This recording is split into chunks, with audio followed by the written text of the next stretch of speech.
Hey friends, I'm Michael Kingswood and it's story time. It's been a little bit of a delay since the last one of these I did, and what can I say, it's been kind of crazy nuts around here the last week and a half or so. I'm sure you guys can understand why, with all the chicanery going on. Man, kids are out of school, hunkering down, watching with amusement as people go and buy all the toilet paper in the store, but none of the food. It's been weird. Anyway, hope everybody's doing well out there, staying safe, having fun. But I figured you guys could use more stories. So here I come. Gonna just move on right into the next couple chapters of the Pericles Conspiracy. So sit back, enjoy, and I'll talk to you on the other side. Chapter 43. Camp Tycho. 2 days of driving does not sound like much in the abstract.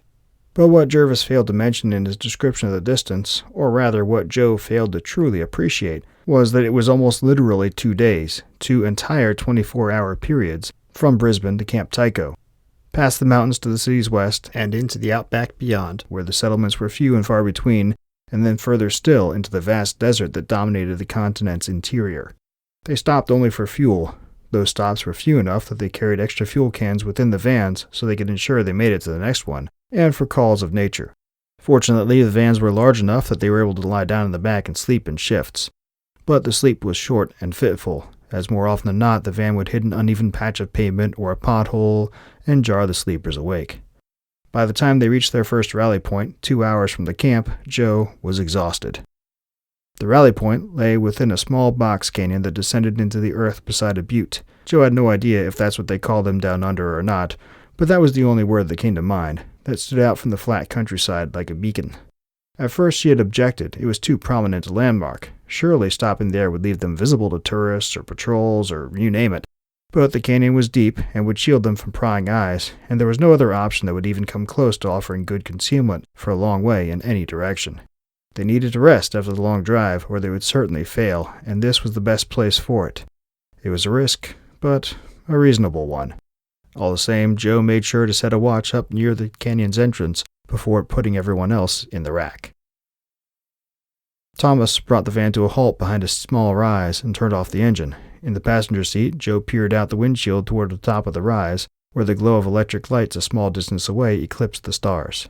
It was a beautiful night. Clear and dark, with no moon. They had made sure of that during the planning process. With a few weeks before Agrippa would be ready to sail, Joe's little team had the luxury of selecting a night with a new moon for the caper. Convenient. Of course, no moon meant little with all the high-powered security lights rigging the place. That was where Winston came in, assuming he came through and was not discovered.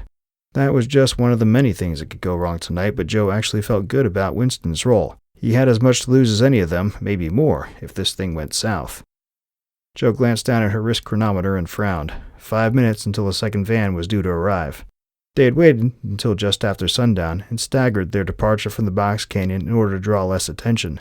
Maybe 10 minutes after leaving, they had cut off the road and set off cross-country toward this, the second rally point. It would not have been so bad except they had gone without headlights, or lights of any kind. Thomas drove using low-light goggles, but even still he had twice almost driven into a ditch that would have been impossible to get out of. Joe lowered her window and craned her neck to look behind, straining to make out the other van. Should have been a relief to not see a thing. That boded well for their plan, at least for the initial phase, but instead all she felt was dread. If they had hit one of those ditches, the plan was shot. There was a contingency, of course. She, Thomas, and Jorgen could probably accomplish the mission on their own, with Winston's help, but it would take longer, and the risk would be far greater than with the whole team, and worse, they would have to leave one of the team behind. The incubator was too large, it would take up the entire back of the van. Thomas knew that and had accepted the risk, but the thought of just leaving him behind, where he would certainly be nabbed by the NSA, whether he chose it or not, made Joe's stomach lurch. It was not a choice that she wanted to make. So it came as a great relief when, a few moments later, the second van pulled up next to them and shut down. Everyone piled out of the vans and quickly got about their jobs. Grant and Thomas checked their weapons, then slung their rifles across their chests in tactical mode and split off, jogging in a separate direction to do a quick sweep of the immediate perimeter. They would subdue any patrols or individuals they found nearby. Not kill, subdue. Joe had been prepared to fight hard on that matter, back in Brisbane during the planning, but was surprised when Grant beat her to it. Better not to hurt or kill anybody if we can help it, he said. That gets messy. fast. Watching the two brothers disappear into the night, Joe hoped that they remembered that. Malcolm walked up and held out her pack. It was black, just like the fatigues they all wore, to better blend into the night. She accepted it with a quick nod, took a minute to pull a black knit hat out of the pack, then slipped the straps over her shoulders. Then she pulled the hat on and rolled it down until it covered her face completely except for her eyes, and touched the pistol on her hip. Better not hurt anyone, but there was being humane, and then there was being stupid. Of course, Joe was not entirely sure if she could shoot another person, if it really came down to it. Hopefully she wouldn't have to find out. She reached into the van and pulled her night vision goggles from where she had left them on the dashboard. She had not bothered to wear them during the drive. She had tried for a short while but found them heavy and disconcerting to wear. But there would be little choice about using them now. Slipping them onto her head over top the mask, she adjusted the straps and hit the power switch. It was like someone turned on the sun. What a moment ago had been lost in shadow was now clear, down to the little pimple on Courtney's chin before she pulled on her own mask. Joe took a moment to survey her team. Everyone looked ready. As soon as the brothers finished their sweep, they would make the signal to Winston, and then... The soft sound of boots on rocks behind her made Joe jump. She spun around, hand landing on the grip of her pistol, and found Thomas. Well, she thought it was Thomas, but it was hard to tell with his mask down, standing there, his rifle held at the ready. Joe could not see his eyes behind the lenses of his goggles, but his tone when he spoke was disapproving. "You make more noise than a band of teenage girls," he said, his voice low and serious, businesslike. Joe blew out a mixture of relief and exasperation, but nodded. This was a job that required stealth, at least in the initial stages. She needed to keep that one in mind. Thomas returned the nod and joined the group. A moment later, Grant emerged from a hollow of ground a few meters off to the left. Pretty impressive. Joe would not have thought it was possible to hide with the goggles making everything so bright, but he had managed it somehow. Training. Lots and lots of training. He exchanged fist bumps with Thomas, who gestured for them all to huddle up.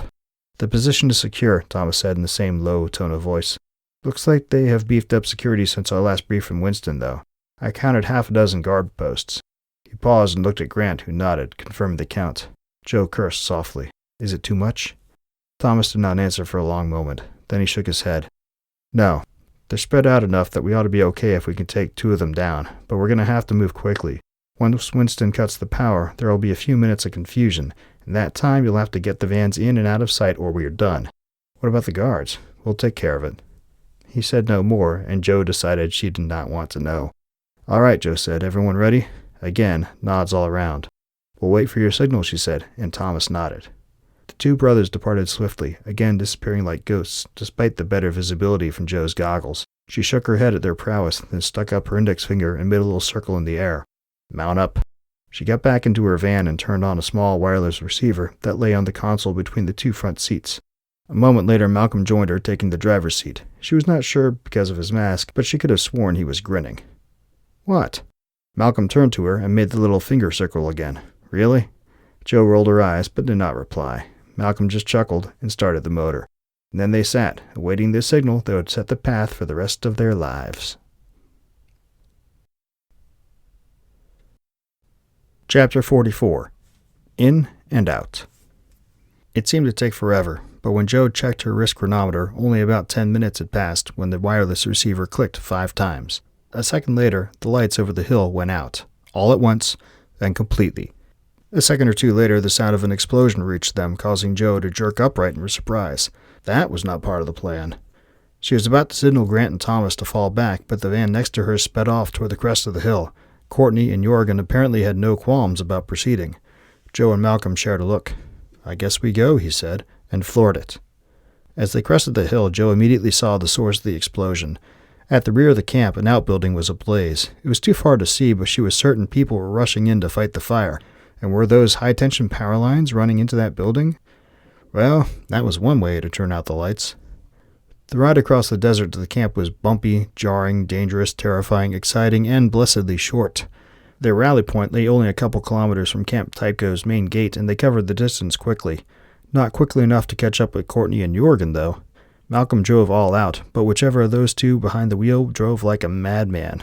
Mad woman. Whatever. Very quickly, they reached the road again and turned toward the gate. The barrier was wide open. Joe looked as they sped through and saw 3 guards lying still on the ground. A second guard post lay half a kilometer to the east. near the bend of the camp's fence line. It was hard to tell without binoculars, but there was no movement there. Joe presumed those guards were in a similar state. She hoped they were not dead, but at the same time she had to be impressed with Grant and Thomas's handiwork. And then they were through, speeding toward the camp's main building a bit less than a quarter-kilometer away. Lights were beginning to come on around the building, but just a few, and those were not particularly bright.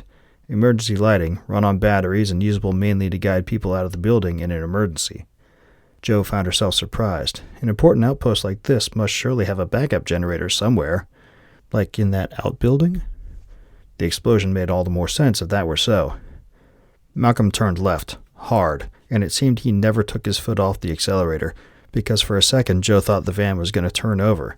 But then it steadied up and she gave him a hard look, or at least she would have, had her goggles not obscured her eyes. "Sorry," Malcolm said. He didn't sound it. They turned again toward the side of the main building where, from the schematics Winston showed them, a group of loading docks was located. And sure enough, as they rounded the corner, the docks came into view, along with Courtney and Jorgen's van, which was already parked before the first dock. Jorgen stood watch at the base of the stairs leading up to the dock doors, and Joe saw Courtney already at work on the door's control pad, doing her thing. Malcolm eased the van into place beside theirs, and he and Joe hopped out. "Took you long enough," Jorgen hissed. "You drive like a maniac," Malcolm replied, his tone a mix of awe and annoyance. Jorgen snorted. "Wasn't me." Courtney chuckled softly from where she was working the lock. "Just because you two are pansy." "Aha! Got it!" The door's control panel beeped. Apparently the emergency power fed the doors too, which made sense, and she turned back to Joe and the two men. "We're in." The corridor stretching ahead looked familiar, and no wonder. It was the same corridor Winston had filmed through his implant. Of course, it looked the same as a million other corridors and buildings everywhere, but all the same it felt like a place Joe had known forever. As though a few weeks now constituted forever. Ahead, the corridor bent to the right. If the video recording was any indication, the guard post leading to the lab itself lay not far beyond the bend. "Wait here," Grant hissed. He and Thomas had joined back up with the group at the loading docks per plan and led them through the dark and mostly deserted corridors, using the route the group had agreed upon and memorized during their planning session. The two looked pristine in their fatigues, as though they had not just been running through the desert and fighting with armed guards. Apparently their reputation was well earned, but there had been no need for their skills up to this point. The only people the group encountered were janitorial personnel and one man in a white lab coat who had evidently been working the midwatch. They all surrendered without a fight or found themselves tied and gagged before they even knew the group was nearby. That lack of resistance would likely not last if the guard post remained manned, and there was no reason to think it would not be. Joe nodded, and Grant and Thomas moved forward toward the bend, on swift feet that nevertheless made little, if any, sound. There were some nice boots they had. Thomas reached the bend first and paused. He pulled something out of one of his pouches that were built into his web gear, a little camera from the look of it, and fed it to the very edge of the bend where it could just peek around the corner. He studied the camera screen for a second, then retracted it and turned back to Grant. He held up 4 fingers. Grant nodded and moved up next to his brother. Joe could not see precisely what they did next, but they took out gadgets of some sort and slipped them around the corner. A few seconds later, a pair of dull thumps echoed down the corridor, followed by the softer sounds of bodies hitting the floor. Thomas darted around the corner. Grant turned toward the rest of the group and waved for them to come along, then followed his brother. Joe traded looks with the other 3. Courtney just shrugged. "They know their stuff," she said. Then she hurried forward to catch up with the brothers. They did indeed. When Joe rounded the corner and reached the guard post, she found Grant zip-tying the last of the 4 guards' arms and legs together behind his back. The other 3 were trussed up the same, and gags shoved into their mouths despite the fact that they were still unconscious. A strange odor lingered around the guard post, sweet but with the undertone of something burnt or rotten, almost rancid. The leftovers of whatever had knocked the guards out, Joe surmised. Grant looked up as she passed, and Joe thought he grinned. "Stun drones," he said. "Same as we used outside." That was good to know. At least no one was getting badly hurt. That was the last thing Joe wanted. "The lab should be just ahead," Malcolm said. Joe nodded. "Let's keep moving." As before, the brothers led the way, rifles at the ready. Also as before, there was no resistance until they emerged onto the catwalk that ringed the research area. Stepping out onto that catwalk felt almost like stepping into a dream. More like a nightmare. As Joe looked down into the darkened room, bright to her through her low-light goggles, but lit only faintly by emergency lights, she could not suppress a shudder over what had happened there. Such an atrocity, and for what? What purpose did it serve, considering the aliens had given their technology freely. All they asked was the safety of their children, and this was how humanity responded? No, not humanity. Just bureaucrats in positions of power within the government. Had humanity, or even humanity's representatives in the assembly, been consulted, there was no way this would have happened. But the government had to have its secrets, didn't it? Right then, Jo found herself agreeing wholeheartedly with Isaac's wacky dogma. Well, almost. She shook her head, reminding herself to keep her mind on the business at hand. This was no time for philosophizing. "Contact left," Thomas whispered. Jo looked that way and saw a number of men and women in lab coats standing in a loose group in the machine shop portion of the lab floor. Of course, Winston had told them the researchers were working 3 shifts, so it was not exactly a surprise to see them. What was a surprise was the immediate impulse Jo had upon seeing them. These were the perpetrators of the atrocity. They had not made the decision to start the project, but they had participated willingly. They could not claim to be just following orders. They were criminals of the highest degree. She almost ordered Grant and Thomas to kill them all. Only the certainty that they would have done so without hesitation stopped her. That, and because vengeance was not why she was there. Those monsters would receive justice one way or another, but that was not hers to dispense, and certainly not without a trial. "Can you disable them like the guards?" Jo asked, and received only a derisive snort in response. Then Grant and Thomas went to work. Jo stepped through the little airlock into the chamber where the NSA stowed the incubator, her heart in her throat. This was it, what she had come here for. Are there any eggs left?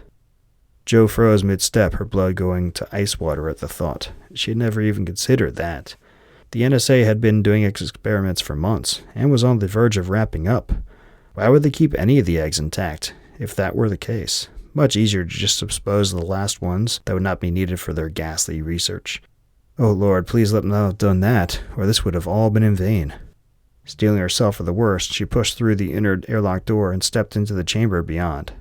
The incubator stood just as it had in Winston's video, from this angle apparently untouched and undamaged. Jo could not restrain herself from darting to its side and pressing the button the alien captain showed her, the one that opened the incubator's lid. It cracked open with a slight hiss of escaping gases, and light mist poured out, like dry ice melting. Jo lifted the cover the rest of the way up and peered within, waving her free hand to clear the mist away. What she saw within broke her heart. When the alien captain turned the incubator over to her, it had been full of eggs, dozens of them. Now the incubator was less than half full. Tears born of fury and sadness over what had been done welled up despite Jo's attempts to stop them. Nah, she was not going to break down. This was business and she had to see it done. It did not help that she could not wipe the tears away, though, with her goggles on. It took a minute of deep breathing to regain her calm. Fucking bastards. That was Grant. He stood to Jo's left and was looking over her shoulder into the incubator. Jo had not noticed his approach, so caught up was she in her burst of emotion. Jo nodded agreement, then closed the lid with a solid click. "Well," she said, feeling proud of how steady her voice sounded, at least to her own ears, "we'll make things right, won't we?" "Damn right," he cleared his throat, then said, "Next room's clear. One of them got to the exit, though, and Thomas had to shoot him." Jo's breath caught in her throat. "He didn't?" "Nah, got him in the thigh. He'll be all right in a few weeks." Jo nodded. That would have to be good enough. It was too much to hope that no one would be hurt in this venture. She turned away from the incubator and moved a few paces away with Grant following at her side. As she left, Malcolm moved around to the backside of the incubator, where the researchers had installed their power feeds and probes. On the far side of the room, Courtney stood next to a safe inlaid in the wall, tapping her foot impatiently. Next to her, Jorgen worked on a computer console. This was why Jorgen was on the team. According to Winston, within that safe lay the rod the alien captain gave Jo, along with the incubator. The rod contained the star map to their home system and the recorded message for his fellows, and the safe was wired with extensive security algorithms that had to be bypassed before Courtney could even begin to crack it. It would be beyond useless to make off with the incubator, and not the rod. Jo hoped Jorgen was as good as everyone said.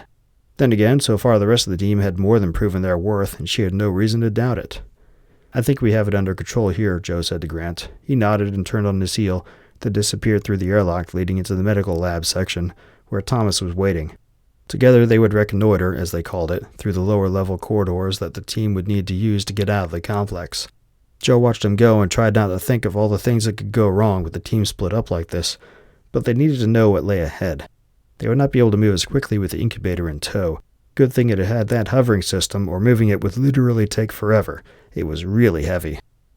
Joe, we got a problem. Malcolm stuck his head up from behind the incubator, sounding pained. What's up? I don't see the hovering units. Joe blinked, dread surging up within her. What do you mean? She hurried over to Malcolm's side and squatted down next to him. He pointed to 2 open spaces within the incubator's innards. The hovering units were here and here, if you recall. Joe bit back a rebuke. She recalled all right. She had been furious when she learned that Malcolm had opened the unit up and tested the controls while they were still underway on Pericles. He had insisted it would cause no harm. He was just observing what did what, and anyway, he had already opened it once to analyze the power needs and install a power supply. But it was one thing to go into it to make sure it kept power. It was another thing to go into it tinkering just to see what was what. That was an unacceptable risk to take. After Malcolm's transgression, she had ordered the incubator locked away in a cargo storage and changed the code to allow only her and her fellow duty captains access to it.